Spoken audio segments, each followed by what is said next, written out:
I'm the mother of a high school student. She's the second of my children to go through the New York City public school system. And I want to talk today about happiness and about science. I'm sure that, as at every PEP meeting these days, you're going to hear from a lot of parents who will be importuning you to keep standardized testing contracts in place, to encourage the DOE to adopt a stringent grading policy, and to maintain academic screening criteria in admissions policies.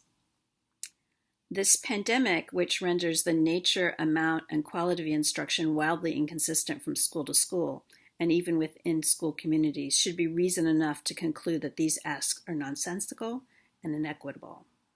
But even if there were no pandemic, and even if somehow magically and contrary to their very nature, these measures could be put into place equitably, they still would not be a good idea. Why?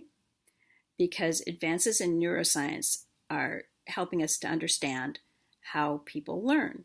And a necessary prerequisite for learning is happiness. And another one is risk-taking. And studies are showing us that for the vast majority of students, happiness and risk-taking are not congruent with grading and testing. It's harder to get someone to step out of their comfort zone and take a risk for failure if they're going to be graded.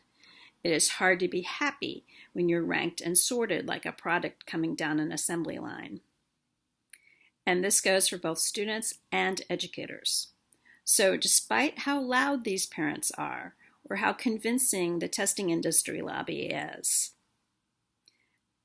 I ask you to think about why we want our children in school in the first place. If it's because we want them to be happy, productive citizens of our society, our focus would be better shifted to the cultivation of self-expression, the development of critical thinking, and the fostering of collaboration, the latter of which necessarily would mean learning how to navigate and negotiate in a pluralistic, not stratified society. I realize that grading is deeply ingrained in our culture and it is not going to go away easily. But we can blunt its impact by reducing or eliminating its weight in school admissions formulas. Saying no to standardized testing should be easier. We are seeing literally thousands of colleges eliminate the ACT and SAT as admissions requirements. Surely we can do the same for middle schools and high schools in this city? And finally, PEP, please ask the NYC DOE why they are administering the MAP test on top of additional required tests. The MAP is not mandated by the state or the feds, and it is unnecessary, cruel, and unconscionable that the city is putting this on kids now.